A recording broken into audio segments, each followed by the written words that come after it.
أهلا بيكم في مراجعة جديدة. عمرك جربت الشعور ده؟ إنك تبقى محتاج تشتري حاجة ضروري جدا من بره، أو تشترك في خدمة أونلاين نفسك تشترك فيها، وتيجي عند لحظة الدفع وتلاقي البنك بيقولك عفوا بطاقتك غير مدعومة. أو الأسوأ بقى، إنك تخاف تحط بيانات الفيزا الحقيقية في موقع مجهول ففلوسك كلها تضيع. في العالم الرقمي اللي احنا بقينا عايشين فيه، الغلطة بقت بفورة، والمشوار للبنك بياخد يوم عشان يضيعوا من عمرك. بس النهاردة المعادلة دي هتتغير. جبتلكوا المحفظة العالمية اللي هتقلب موازين اللعب، وموجودة في جيبك. لو بتدور على الأمان والسرعة والسهولة في التعاملات الدولية، يبقى الفيديو ده معمول عشانك. النهاردة هنشرح ونراجع تطبيق استرو باي، الحل السحري اللي هيفكلك كل عقد الدفع اونلاين. بس ما تنساش الشرك في القناة لو لسه ما اشتركتش، وفعل جرس التنبيهات عشان توصلك كل مراجعات الابليكيشن الجديدة.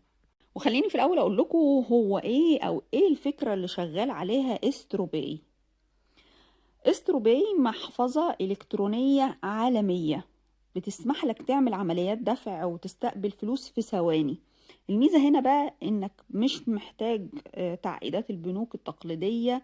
انت هنا المدير بتاع محفظتك. التطبيق ده هيحسسك بالسهولة في التحميل والتسجيل السريع جدا. كمان هتلاقيه شغال مع آلاف المواقع العالمية، إذا كان في الجيمنج، في الشوبينج، في التداول، هينفع تشتغل وتعتمد عليه في كل المواقع العالمية. تعالوا بقى أقول لكم شوية ميزات هتفرق التطبيق ده عن أي تطبيق تاني وانت بتستخدمه. أولا، الكارت. الكارت ده بقى برنس في التطبيق ده. كارت افتراضي بتشحنه بالمبلغ اللي انت عايزه وتدفع بيه في اي حتة.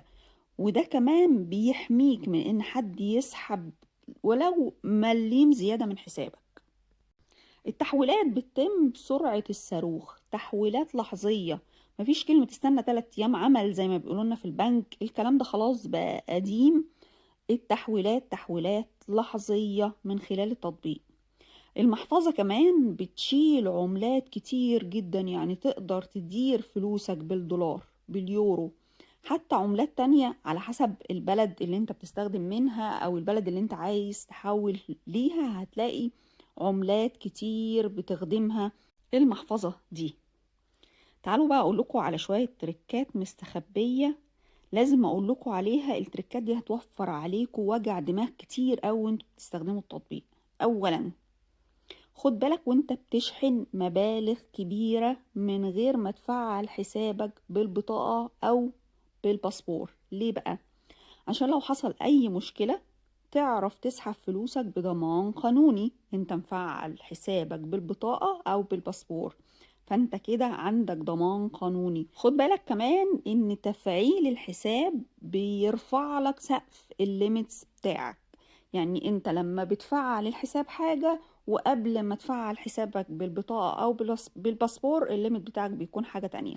لما بتفعل حسابك بالطريقة القانونية زي ما احنا بنقول بالبطاقة او بالباسبور، الليميت بتاعك بيرتفع. تاني تريكة لازم تاخد بالك منها وانت بتستخدم التطبيق ده، انهم رغم انهم كاتبين ان مفيش رسوم تحويل، بس دايما انت ركز في فرق العملة اللي انت هتستخدمها او هتحول عليها. لو هتحول من عملة لعملة، بص على السعر جوه التطبيق قبل ما تدوس اوكي، عشان تبقى واثق فعلا ان مفيش رسوم زيادة هتتحسب عليك او هتتخصم من المبلغ اللي انت مستني تحول فيه. وتالت تركة هقولك عليها، لو انت بتشتري حاجة بالكارت والعملية فشلت، خد بالك ان احيانا الفلوس بترجع للمحفظة مش للكارت نفسه. فما تقلقش لو ما لقيتش الفلوس رجعت في ساعتها، استنى يوم وهتلاقي في الرصيد الاساسي بتاعك الحساب او العملية اللي فشلت حسابها رجع تاني في الرصيد. كمان عايزة اقولك التركة الاخيرة، استرو باي فيه نظام نقاط، كل ما تستخدمه اكتر هتاخد هدايا وكاش باك، فاستغل النقط دي وما تضيعهاش. وفي النهاية لازم اقول لكم يا جماعة ان احنا في عصر ما بيستناش حد. لو فضلت معتمد على الطرق التقليدية القديمة هتلاقي الدنيا بتسبقك والفرص بتضيع منك. واسترو باي مش مجرد تطبيق دفع، ده أداة بتديك الحرية إنك تتحكم في فلوسك وتوصل لأي خدمة في العالم وإنت قاعد في بيتك.